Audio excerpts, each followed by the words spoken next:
we're doing is we're moving away from her first house in Paris and up the street, 2 streets, and then to the right.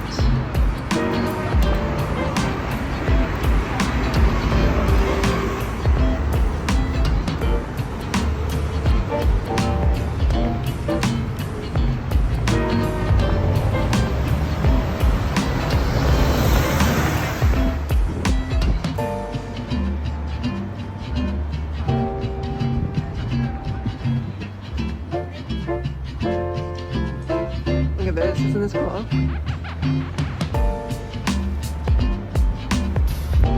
So Claudel was fascinated with stone and soil as a child, and as a young woman, she studied at the Académie Colarossi, one of the few places open to female students.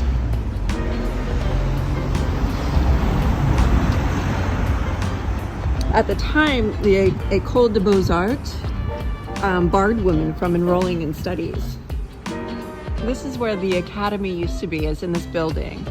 And it was more progressive than other art institutions in that it not only allowed female students at the school, but also permitted them to work with nude male models.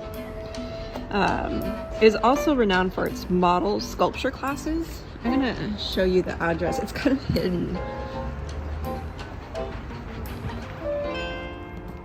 It's not a school anymore, but it's number 10. Look how cute that is. Flowers.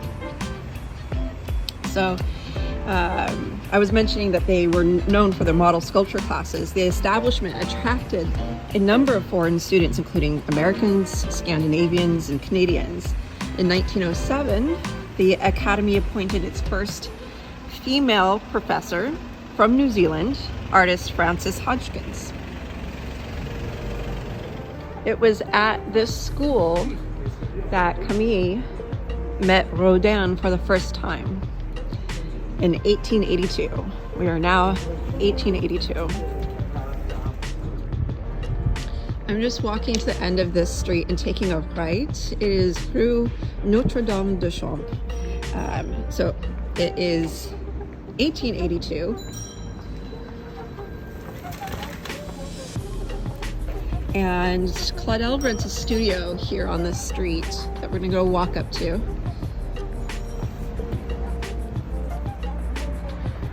So the studio is practically on the back side of the house that we were just visiting earlier. Look how pretty this courtyard is. Wow. There's all sorts of pretty flowers in here. So for whatever reason that compelled them to move, it was really just a couple blocks away. And so Claudel rents the workshop right next door, and her whole family moves to 111, which is what we're looking for right now. It's 111.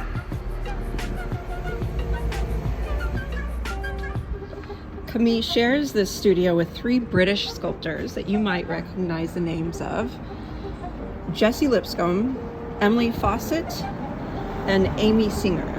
And Amy is the daughter of John Webb Singer, whose foundry in Frome, Somerset, made large-scale bronze statues. So some talented people all together in one studio. Here is 111. That's where the family lived. Let's go over and see it. Big fancy doors. There we go. And then up the street at 117, we'll go find the studio. There is 117. This is where her studio was at. The doors just keep getting better, huh? Look at those.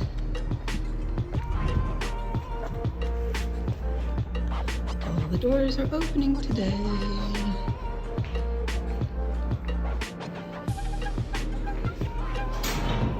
Somewhere in here was her studio.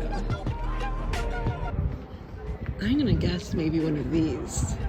Along here.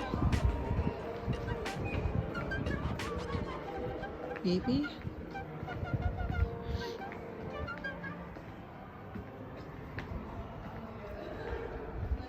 You can tell there's a mix of old and new in here. So Boucher has become Claudel's mentor now and provides a lot of inspiration and encouragement. After teaching Claudel and other sculptors for over 3 years, Boucher moves to Florence, Italy because he won an award for the Grand Prix du Salon. I want to say that this is going to be her studio. Isn't that beautiful? Look at this thing growing out of the ground like that. That is insane. It goes all the way up, all the way across the building. Made its way back down the other side.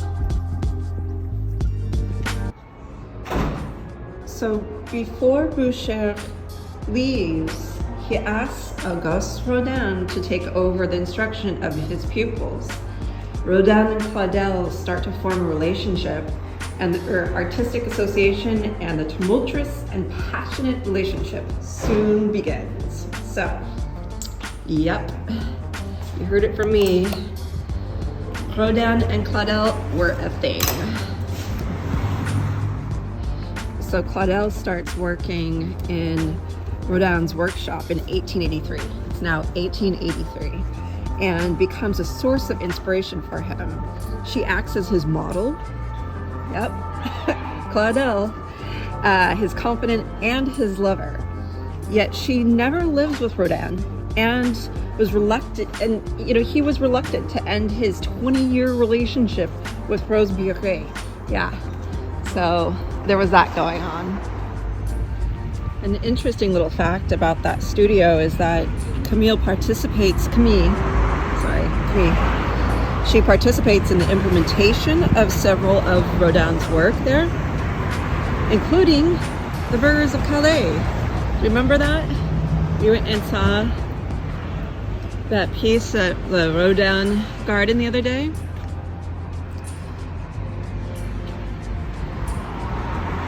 And I held my hand up to it. I was comparing the size of my hand to the hand of the statue. Well, guess what?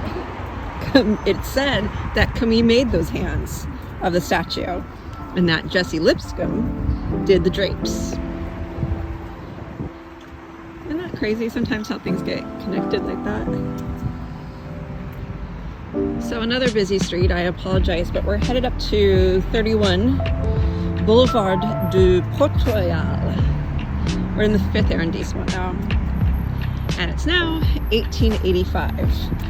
The Claudel family moves to this location on the 6th floor. 6th floor, no elevator. That's 7 floors up. Every day, all day long. Oh boy. Let's go find it. Meanwhile, let's talk about what we just were discussing a moment ago, right? The affair. Knowledge of the affair totally agitated her family, especially her mother, who already detested her for not being a boy, right? She didn't like her. And never approved of Claudel's involvement in the arts. So as a consequence, Claudel was forced to leave the family home here. And she continues to move about Paris.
I'm leaving the store and I see this